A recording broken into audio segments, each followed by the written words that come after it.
नहीं, ये आप अल्फाज मेरे मुंह में ना डालिए। ना मैंने रिगिंग की बात की है, ना मैंने मैनेज की बात की है। उन बातों से बच के ये बात कही है कि एतराज़ात हैं।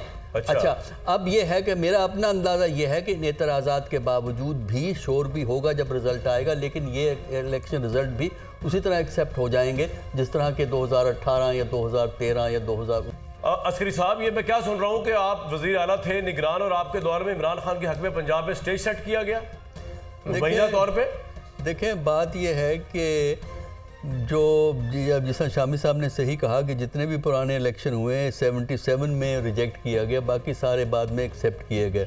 और जो कुछ अब हम देख रहे हैं उसके बाद तो पिछली बातें तो कहानियां बन के रह गई हैं। कैसे? इसलिए कि जो कुछ इस इलेक्शन के हवाले से हो रहा है, जो पिछली शिकायत हैं 2018 की हों, 2000 उससे पहले के 2013 की हों या 2008 की हों, उनके मुकाबले में तो अब ये वो तो किस्सा पारीना बन के रह गए हैं। जो अब नई चीज़ें हमने पाकिस्तान में हर चीज़ में हम इनोवेटिव हैं, हर चीज़ में हम नए नए तरीके निकालते हैं। तो माशाअल्लाह अब हमने बड़े काफ़ी चीज़ें निकाल ली जिनका तज़किरा हम इलेक्शन गुजरने के बाद करेंगे। लेकिन बात आम फहम करने के लिए लोगों को समझाने की बड़ा जरूरी है। आप कह रहे हैं कि अब की दफ़ा बहुत चीज़ें मैनेज हो रही हैं, बहुत धांधली हो रही है। वो कह रहे हैं देखिए मैनेज बात करें मोहसन नकवी सुनिए हसन अस्करी पर बाजी ले गए क्या मतलब?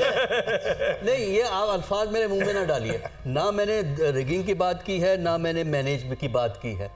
उन बातों से बच के ये बात कही है कि एतराज़ात हैं। अच्छा, अब ये है कि मेरा अपना अंदाज़ा ये है कि इन एतराज़ात के बावजूद भी शोर भी होगा जब रिज़ल्ट आएगा, लेकिन ये इलेक्शन रिज़ल्ट भी उसी तरह एक्सेप्ट हो जाएंगे जिस तरह के 2018 या 2013 या 2000 उसके। और एक सवाल $1 मिलियन, आप भी नवाज शरीफ साहब को प्राइम मिनिस्टर बनते देख रहे हैं? देखिए, इस वक्त नवाज शरीफ साहब को फौकियत तो हमें नजर, PMLN की फौकियत तो हमें नजर आ रही है। PMLN की बात कर रहा हूँ, जी जी, फौकियत हमें नजर आ रही है, लेकिन इलेक्शन के सिलसिले में आपको आखिरी वक्त तक इंतजार करना चाहिए, क्योंकि कुछ नहीं पता होता कि असल कंपोजिशन क्या होगी। वो डिपेंड करता है कि PMLN कितनी सीटें लेती है, फिर जो कोलिशन बिल्ड होगी उसको किस तरह बिल्ड किया जाएगा, कौन कौन से लोग होंगे, कौन कौन से लोग मदद करेंगे, जिस तरह कभी हवाई जहाज़ों में बिठाया गया। चल जाएगा 8 की रात को, बिल्कुल ठीक। तो उस वक्त हमें पता लगेगा। सवाल तो वही रह गया। कौन सा वाला? आमर अलिया से आना क्यों स्टेज मैनेज किया था इन्होंने के लिए? देखें, आपको ये नहीं मालूम कि इलेक्शन जो है वो इलेक्शन कमीशन करवाता है। RTS अगर किसी के कंट्रोल में था, इलेक्शन कमीशन का था। जो प्रोविंशियल गवर्नमेंट, सुन तो लेना मेरी बात, पूछ रहा हूं आपसे, सुनिए ना मेरी बात। देखिए, एडमिनिस्ट्रेटिव रिस्पॉन्सिबिलिटी प्रोविंशियल गवर्नमेंट की होती है। जी जी। उस जमाने के IG ने कितने छापे मारे थे, मुझे ये बता। जितने छापे इस दफा पड़े हैं, फर्क देख लीजिए आप। उस जमाने में जो भी IG था, जो भी चीफ सेक्रेटरी था, असल एडमिनिस्ट्रेशन वो रन करते हैं। कितने छापे पड़े और कितने जलसों को रोका गया पंजाब के अंदर। अच्छा, कितनी किलिंग्स हुई सारे इलेक्शन में, वोटिंग वाले दिन कौन से पोलिंग स्टेशन पे हमले हुए, ये सारे फैक्ट्स को आप इकट्ठा कर लें तो आपको बहुत डिफरेंट स्टोरी मिलती है। बाकी तो जो मर्जी कहें, हमारे यहाँ तो ये बात कही जा सकती है, लेकिन एम्पिरिकल एविडेंस, एक और एम्पिरिकल एविडेंस 2018 में इलेक्शन पटिशन्स को अगर आप उठाते हैं पंजाब में 2013 और 2008 की निस्बत कम है।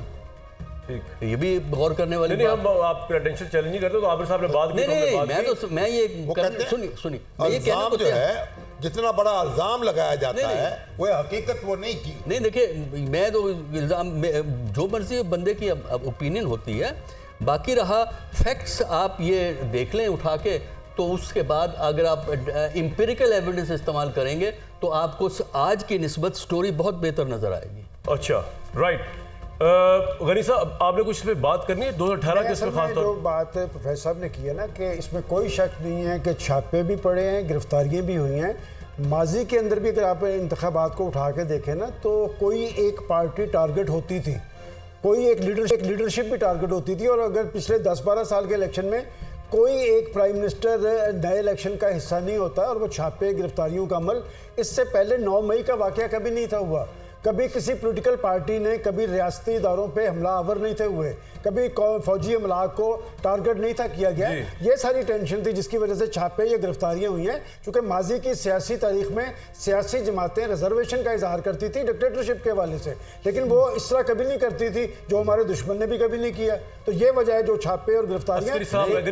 पॉजिटिव बात ये है कि इन तमाम सूरत हाल के बावजूद भी पीटीआई ने बाइकाट नहीं किया। इस वक्त पाकिस्तान किसी चलो पोलिटिकल वो तो पार्टी ने उन्होंने नहीं किया ना, बाइकाट नहीं ये किया। पॉजिटिव बात पता नहीं किसके लिए है, लेकिन अस्करी साहब आप कुछ कहना चाह रहे हैं। देखें अप्रैल 23 का अखबार उठा के देखिए, आपको यहाँ नजर आएगा कि जो अभी वो 9 मई का वाकया नहीं हुआ, जी जी, यहाँ पे लाहौर के अंदर जुलूस निकालने से किस पार्टी को रोका गया?